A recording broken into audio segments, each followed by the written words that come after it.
Hi, Stitchers. Welcome to Tatreez Talk, where we share conversations about Palestinian embroidery. I'm Amani, here with my co-host Lena, chatting with talented embroiderers and artists, sharing their stories, inspirations, and the cultural significance behind their work. Today we're chatting with Omar Salame, a lawyer and debka dancer from Santiago, Chile. For those of you who don't know, South and Central America has a significant Palestinian diaspora, with Chile having the largest Palestinian diaspora outside the Arab world. We'll talk more about that later. Omar, thank you so much for taking the time to chat with us today. Welcome to Tatreez Talk. Thank you so much. I'm very happy to be here. Yes, we are so thrilled to be chatting with you today. I think I mentioned before we started recording, you are our first male guest. So we're really excited. We're really excited to chat with you and talk about your experience. But before we jump into that, let's start by telling our listeners a little bit about you. Could you share with us you and your family's connection to Palestine? Okay. My connection to Palestine. Actually, I'm a third generation Chilean, Palestinian born in Chile. My great grandfather came to Chile in 1900. Oh wow! Approx, wow, yeah. Before Nakba. Yeah, wow. Deep history. Yes, from Bethlehem. And from my mother's side, also in the 900, also from Bethlehem, from Bejala, actually. So, like the community here, it's very old, yeah. very old. So it's not like we have recent migration. It's older than that. So my family has been in Chile like more than 100 years. Wow. Even though I found my family connection in Palestine, I've traveled a lot, and I've stayed there many times, like for periods of 3 months, a year. So I had the time to make the connections, you know. Yeah. But even though, 3 generations, you say like, how can you stay connected with your origins, your roots, your homeland, Palestine? That's the beauty of it. Like, they maintain the culture, the traditions, and I grew up with it. I grew with it, like learning. And having Palestine in my heart, you know, it's very beautiful that.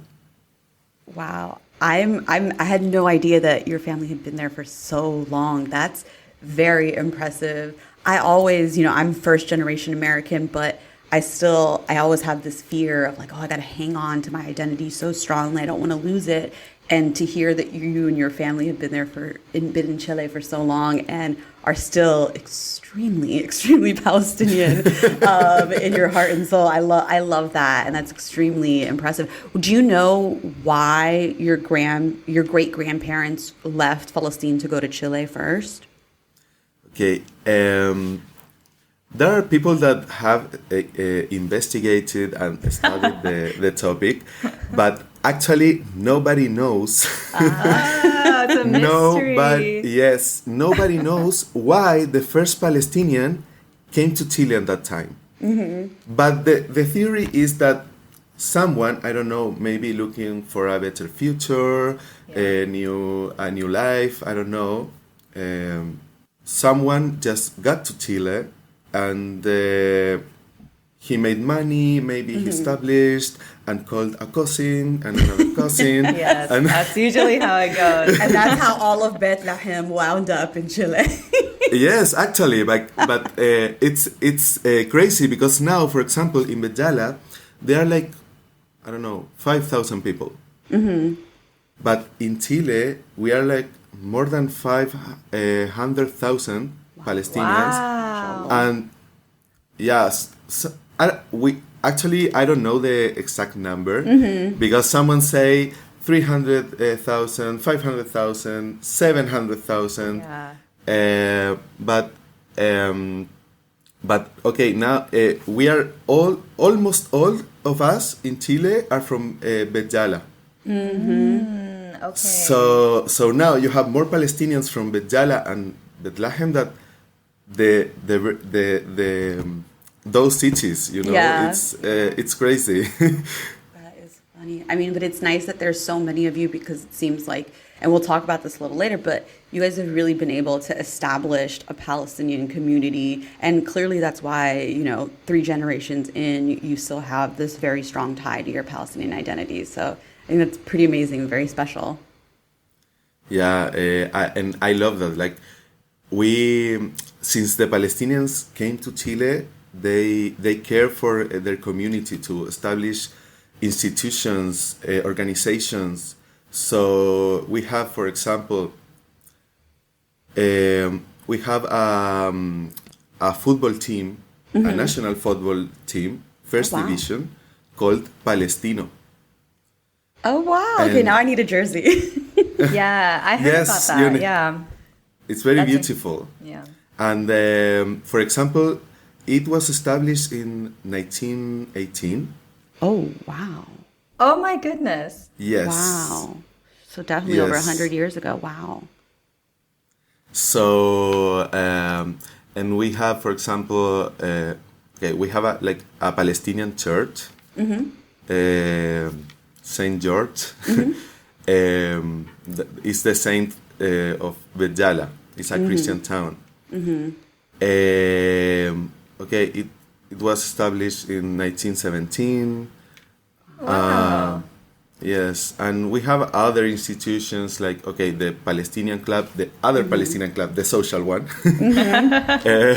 Also like in 1940, and like that, those institutions actually helped a lot to maintain our community, our culture, to be united. Yeah. Yeah. And so- the importance of community.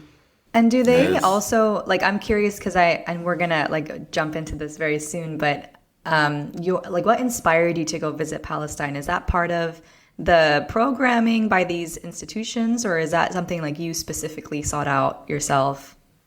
Okay, it was my dream, always. My grandparents, they always dreamed about going to Palestine. They used to talk a lot about that. Yeah. And I think that they transmitted that wish, I think, the generations. But it was a dream somehow. I never thought about doing it actually, I was a kid. But I studied in the Arab school. We have an Arab school here in Chile. Wow. Okay. Yes. So when we are 16, 17, we do this school trip that is a month. And we went to Egypt, Palestine, Syria, Lebanon, Jordan. Oh my goodness! Wow. Yes, so And that's that was beautiful. I wish my I could have first gone to time. Syria too before everything that's know. happened. That's amazing. I went 2009. That was my first time. So, and I always loved Palestine, but that trip actually changed me somehow. When I arrived, the soldiers stopped me in the border. I was 16.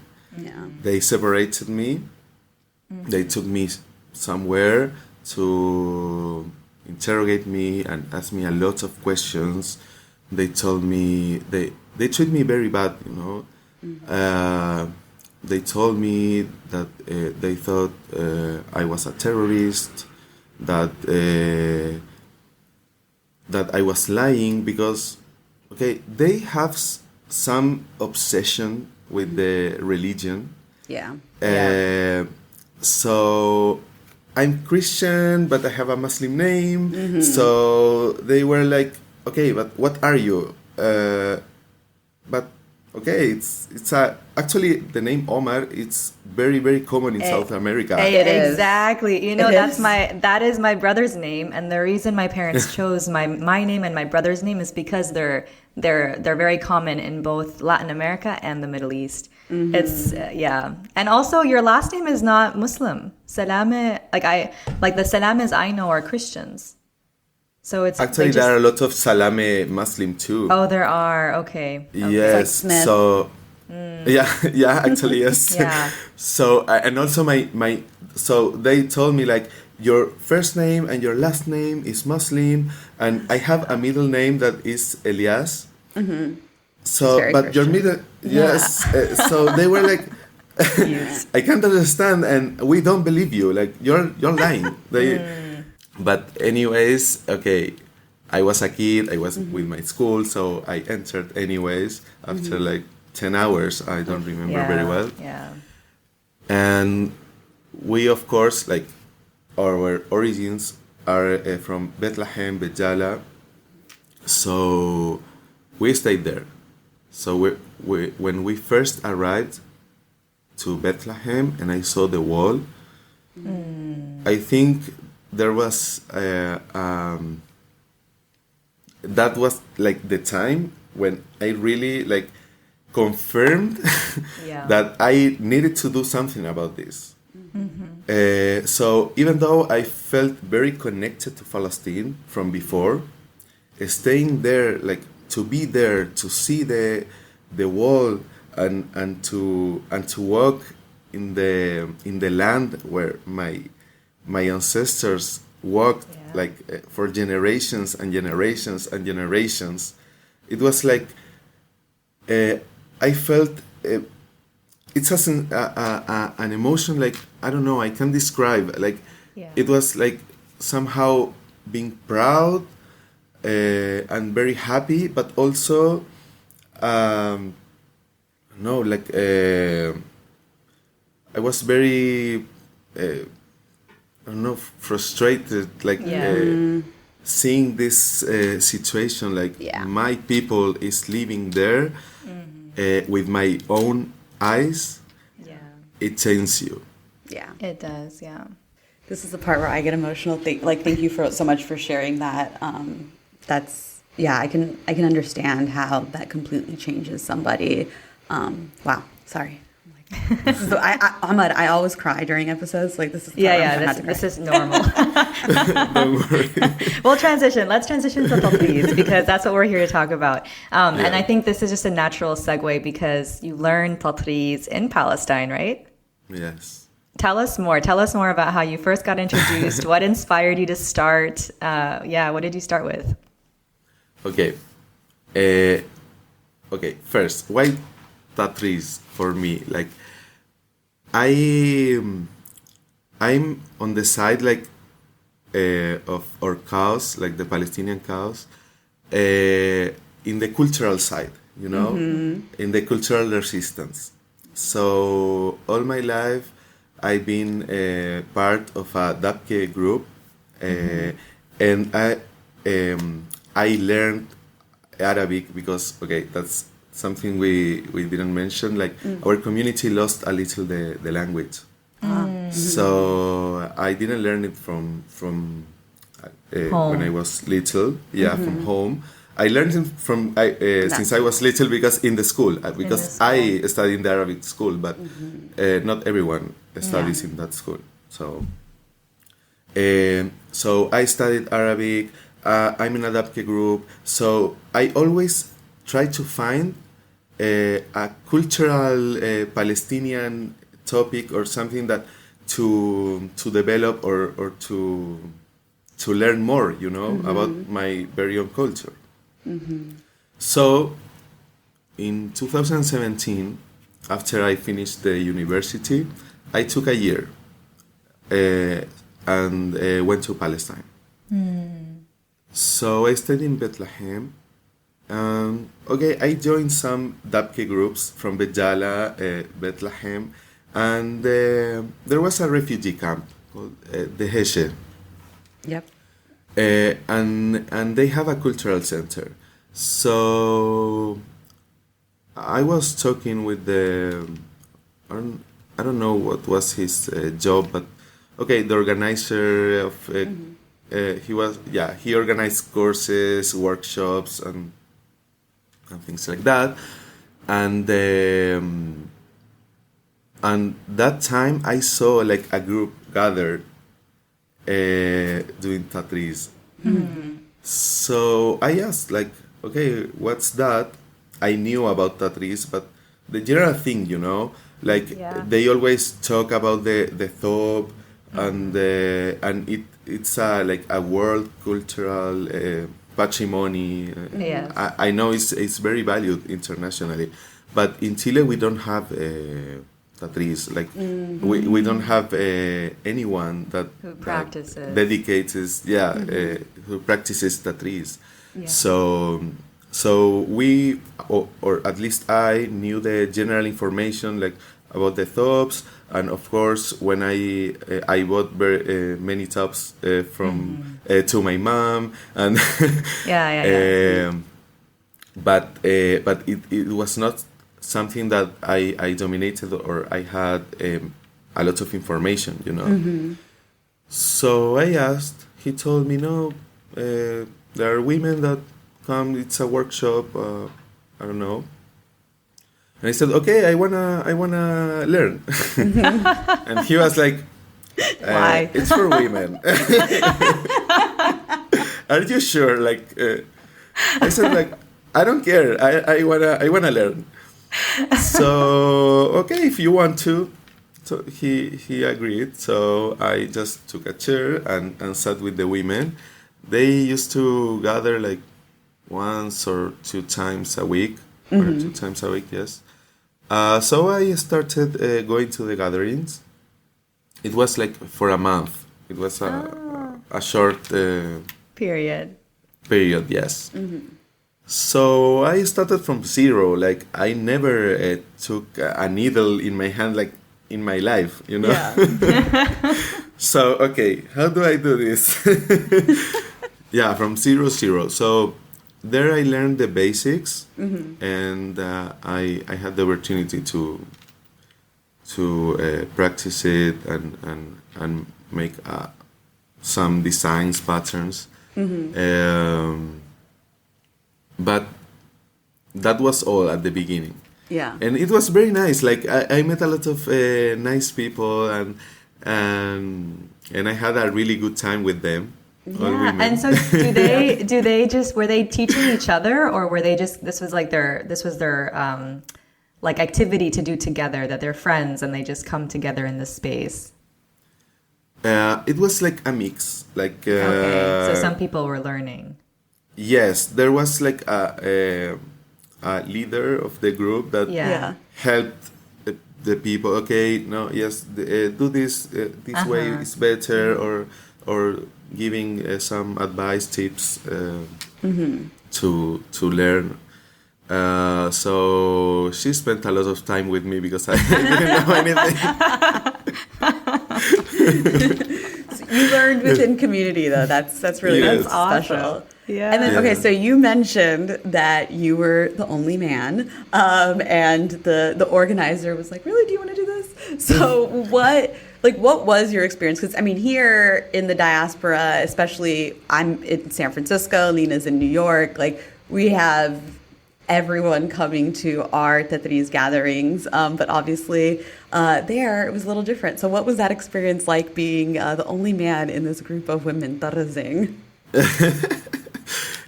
Actually, I didn't feel awkward or something. Like for me, it's normal. Yeah. I don't have any problem with it. What about the women? Yeah. What about the How was women? their reaction? Yeah, at the beginning, okay, they asked me a lot of questions like, "Why are you here?" Or Who are you? Very Arab Yeah, women are very yes. direct. yes. In Inta. So I explained them like, okay, I am from Chile, and all this story we talked about before. So they find it like very funny, but they liked it. Like because also they felt that the Palestinians that live outside the diaspora, they felt like we are not forgetting our homeland, our culture. So for that side, like they were very happy that I was there. But of course, they find it strange because they expect only women. But yes, it's like, oh, nice. Like of course they welcomed me. But of course they had to make their questions. Of course. They would have probably done all those questions even if you were a woman, let's be honest. Exactly. And asked me about what family. And, Of course.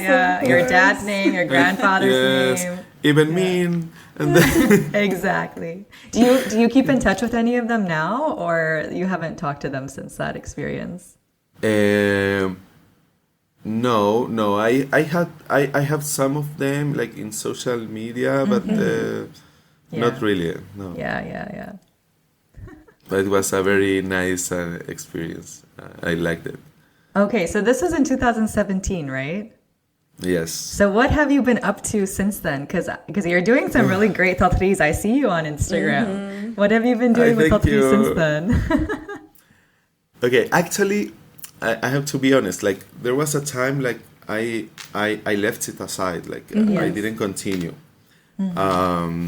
And also that year was very difficult for me because I was planning to stay a year, but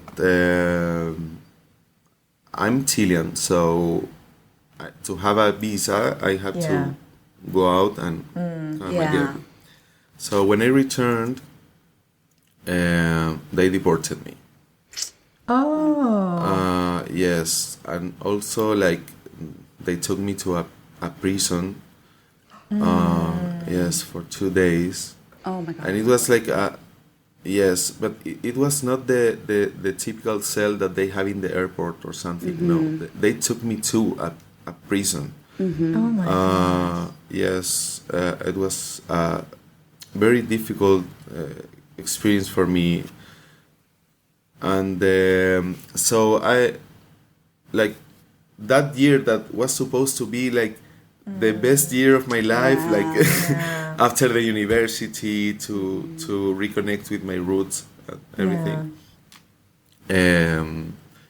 Like finished like being a nightmare actually, and so then coming back to Tatreez. I left it aside for a long time. Actually, till this year. It was the end of the last year or beginning this year when I started seeing in Instagram, social media, some Tatreezers like you that actually I admire you a lot. Like Habibi. I love your work. I'm a very big fan. Habibi. We love your work too, obviously, which is why I wanted to have you. Thank you. So when I started seeing these amazing people in social media, like it just got me. Like I said, I need to continue this, and for a Palestinian living in Chile, for me was like, why we don't practice it? Yeah. We don't have people practicing Tatreez in Chile. So for me was like a challenge. Like, no, I need to get back to this, to Tatreez, and to reclaim our heritage or traditions. So I started little by little, like remembering, and also you give a very good tips online. So I started like, okay, for example, the other day, the one with the loop start. The loop start. I love it. Like, start. no, amazing. I love it actually. So and things like that, I started little by little, and now I'm better at it. Yeah. I think. Also, I bought some books that you also recommend. So so Welcome to the obsession. Yes, welcome. Yeah, I love it. I'm obsessed. So now I'm obsessed. That's Good. We're glad. You're in good company. You're in good company. Yeah.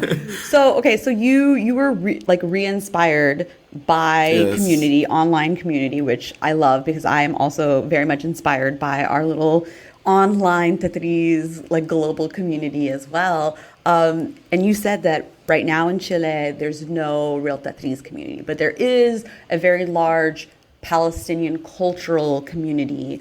Yes. One of your plans for 2024 is to start organizing Tatreez gatherings in Chile. So can you tell us a little bit about that and what you hope to kind of build out of that?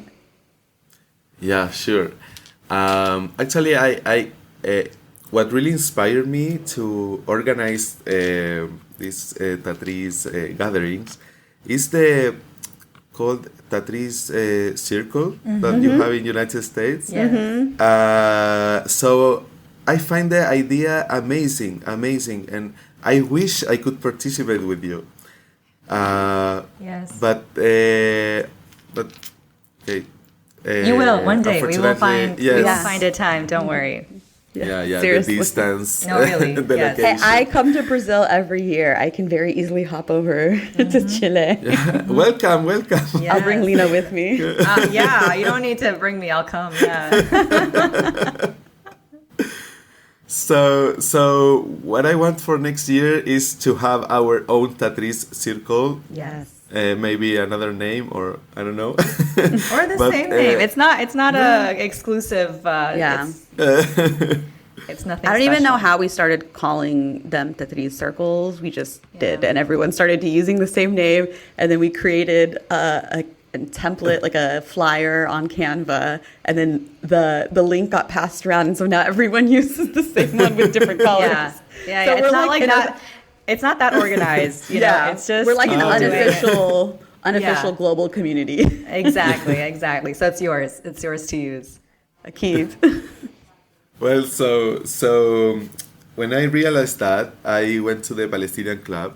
I'm very active there. Yeah.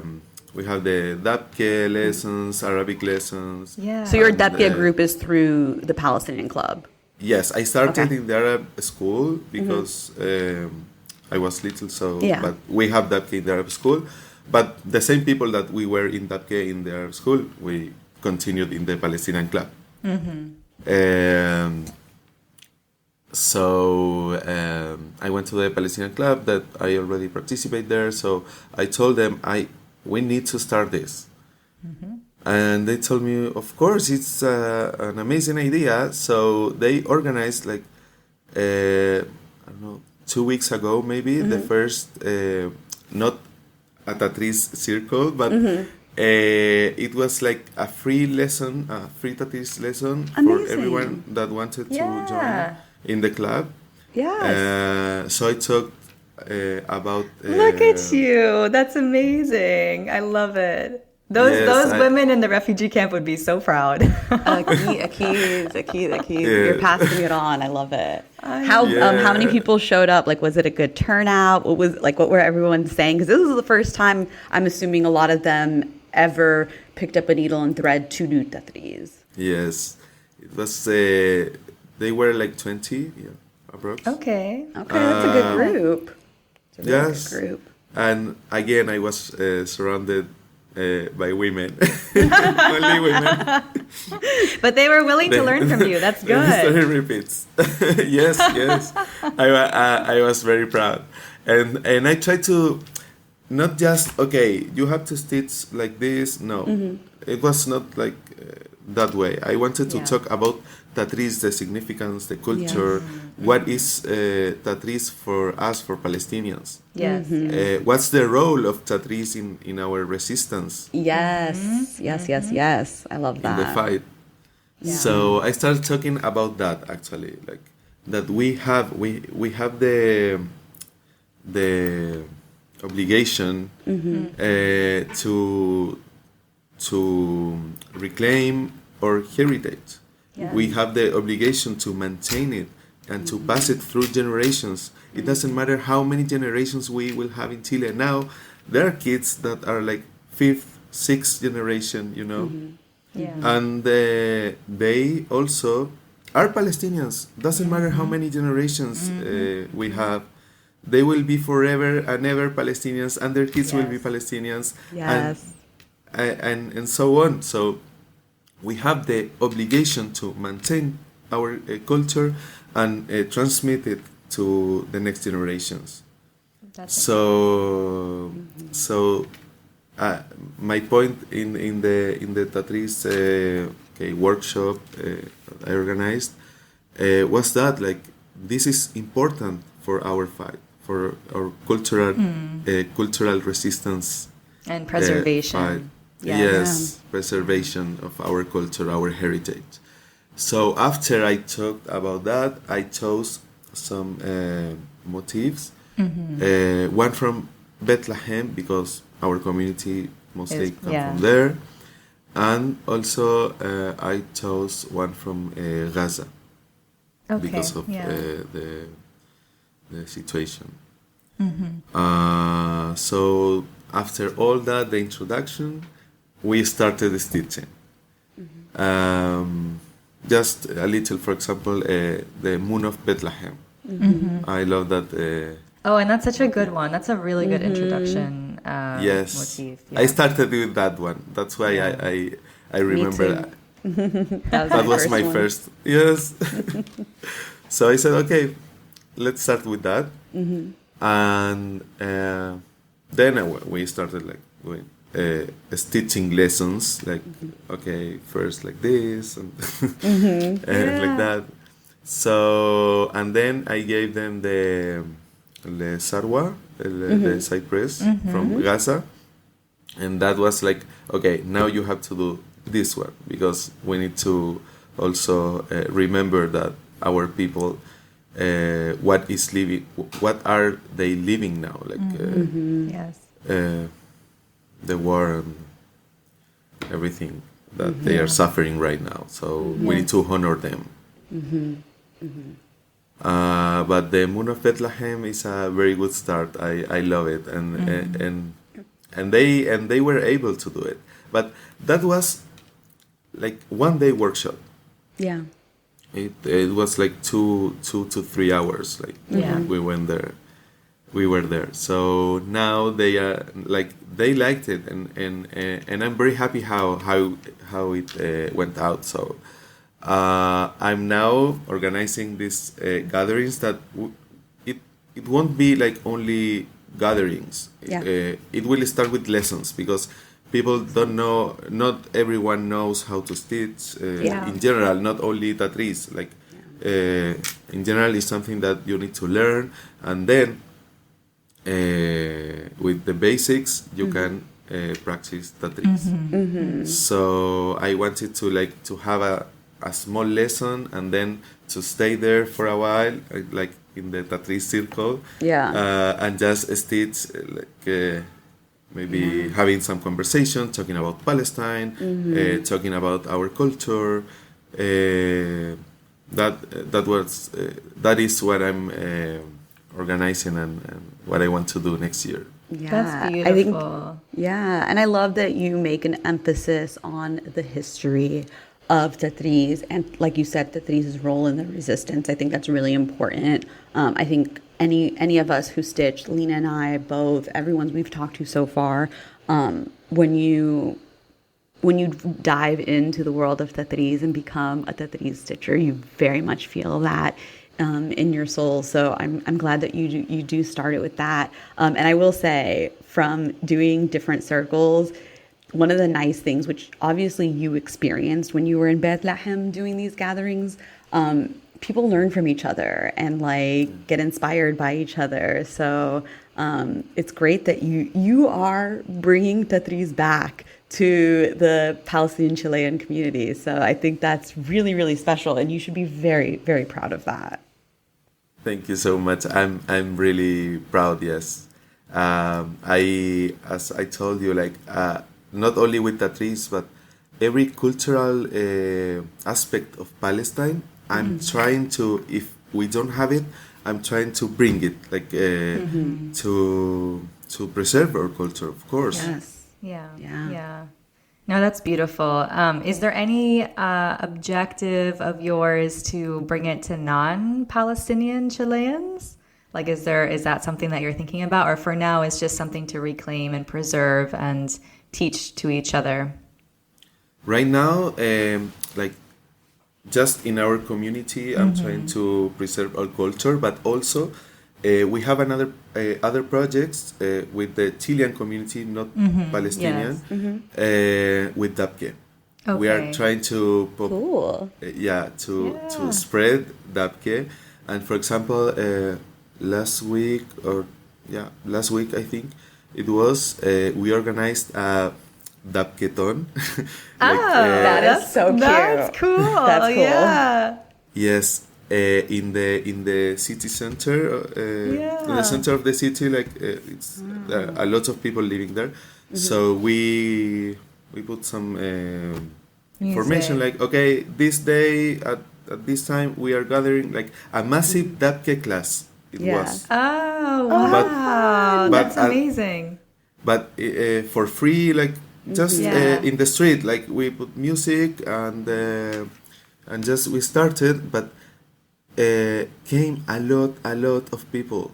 Yeah. So finally, it wasn't a Dabke class. Like we just danced together. Yeah. Wow, that's beautiful. Yes, and came people with tabla and I love this. I wish I was there.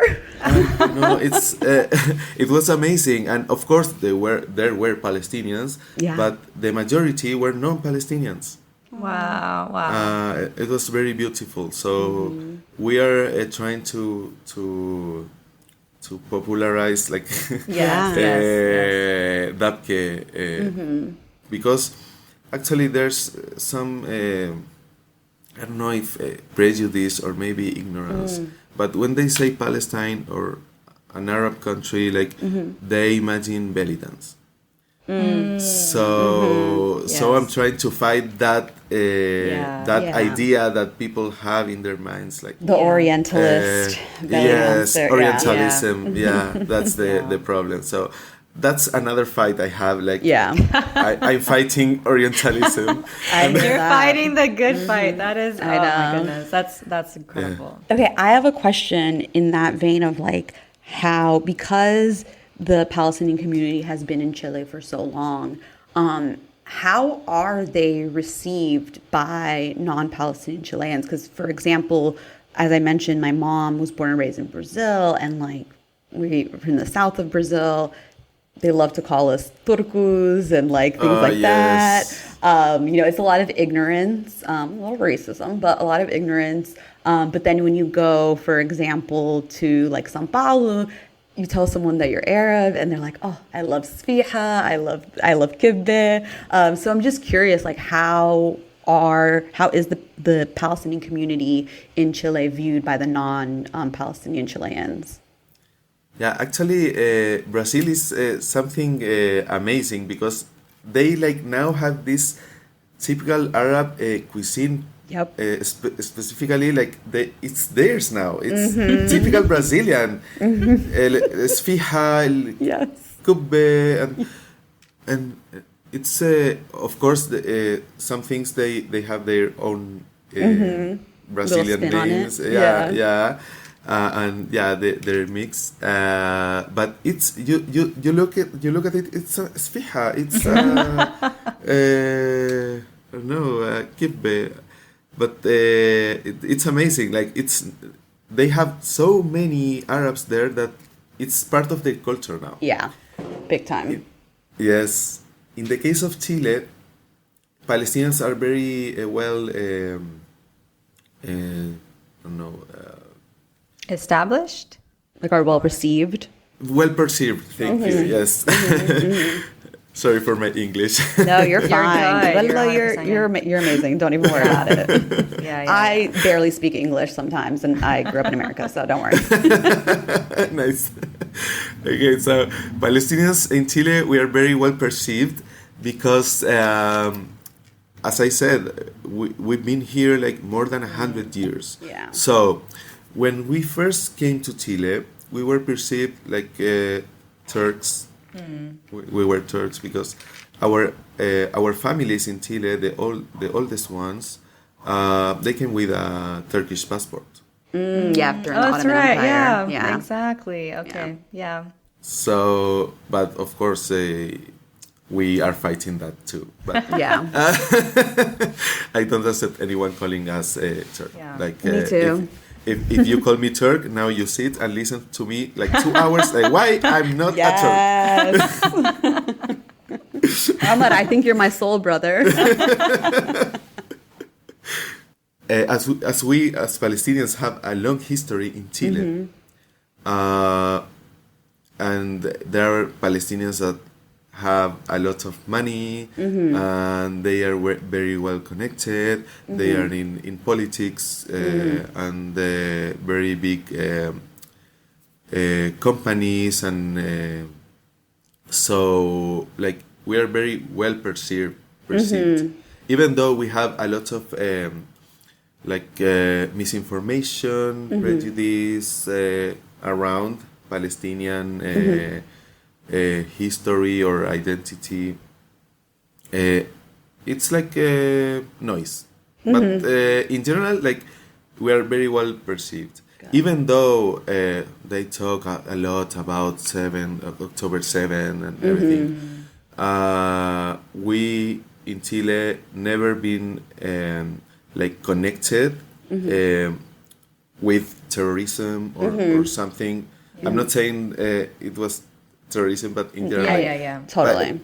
Palestinians, like we are in Chile, at least we are not connected at all with any of that. Like we are very well respected and perceived. Wow. So it's amazing. It's not like because I've heard a lot and read a lot of news in United States and other countries that if you're Palestinian, you are in danger because there are attacks or violence from the police, even. And the people. I mean, there's been some horrendous. I mean, a boy was stabbed to death. A kid was made paralyzed. He was shot. Like it's horrible. Yes, but in Chile we don't have that. We don't have that fear. We are very confident. Like I'm very confident to walk with my kufiye and my Palestinian flag in the streets, and I know that nothing will ever happen to me because of that. So that's I'm very grateful for that. And even for example, yesterday. Some Palestinians we gathered and went to a city mall, like a very big mall that we have, with our kufiyes, our flag, and pamphlets, and we entered the mall and just started shouting. I saw that. I was so proud of you guys. You saw my stories. Yes. I did, of course. I was like, yes. And we went to Starbucks and started shouting outside Starbucks, like. And then we went to Zara and to McDonald's, and there's also a brand from settler colony Israel that they bring mud from Dead Sea mud. Yeah. So like we went there and they closed at the minute. Oh my gosh. Good for you. Yeah, we were trying to get people there from the store out, like don't buy from here, and we were like inside the store, like talking to the people, and the seller was there, like don't buy from them. Oh my God. I'm like living for the Palestinian Chilean community. I love that all these years later, over 100 years later, that you guys are all still so connected to your ancestral identity and so dedicated to preserving it. That is so amazing and so beautiful. And like, thank you for like the work that you are personally doing. I cannot wait to see how, like, you have to keep us updated on all your workshops once you guys start doing your Tatreez circles. Like, and if anyone is listening to this and does not know Omar and lives in Chile, lives in Santiago, you have to get in touch with him and be a part of this amazing Tatreez community that he's building. Thank you so much. Like it's as I said, it's very important for Palestinians living outside, because it's sad, but part of the Palestinian identity is the identity of the diaspora. Like, we are Palestinians, but of course we have our cultural mix now. Yep. Latin from Latin America, from the States, from Europe. It's mixed, but it's not less Palestinian because it's mixed. So we have a duty, a moral duty and obligation to preserve, to maintain our culture, our traditions, and pass them by the next generations. Yes, could not agree more. Okay, one last question for you, Omar. So through your Tatreez journey, can you share with us, like, what is a major life lesson that you have learned through Tatreez? To be, I think the major one is like the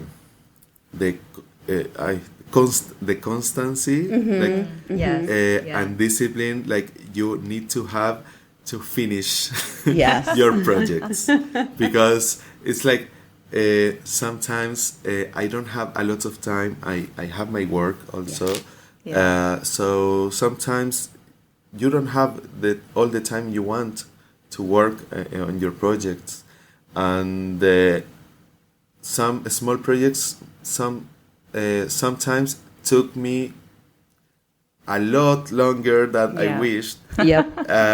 So it's like, why it's a month or 2 months and I still have this? Like, half finished. So and also patience, but discipline and constancy in your work, like to try to find the time, the small time you have, like to do your projects. Yeah. Discipline's a good one. That's a good one. 100%. It takes a lot of willpower. It's willpower. not complicated. It's not like this. So, like, it's not like you don't have to go to university for 4 years to learn Tatreez, right? You can learn it in a workshop in 2 hours. Yes. But then, the only way you see these beautiful pieces is by spending the time and finding the time and making the time. So the willpower that's a good one. Yeah. Omar, it was such a pleasure having you on Tatreez Talk. It was so great to hear about all these things, and it's remarkable. And also just like another reminder of, not that we need reminding like ourselves, but like another like data point that we can share with other people. Like, Palestinians have been around for centuries, and like even through all the different empires, the Palestinian people have been from that land, have this identity that they very much have been keeping alive throughout time, and your community and you are complete proof of it. So this was really, really great to hear, and I think valuable for all of us to get a sense of the Tatreez community, because there's now officially a Tatreez community in Santiago. So thanks to you. That's beautiful. That's beautiful. Yes. Okay, one last, not really a question, but where can everyone find you, and how can they get in touch with you if they want to learn more? You can find me on Instagram. It's salame.omar. So you can reach out, and I will help you. Beautiful. I'm very happy to help anyone that wants to learn or work in practice Tatreez. Yeah, Great. amazing. We'll put that in the show notes so everyone can get in touch. But thank you again so much for being here. Lena and I will plan our trip to Chile next year. So look for that. Yeah, let me know. Yeah, I'm yeah, dying to meet you in person. Yeah, Habibi, we'll be there. Don't worry. Yeah. Yalla, thank you so much for being with us, Omar. We'll talk to you soon.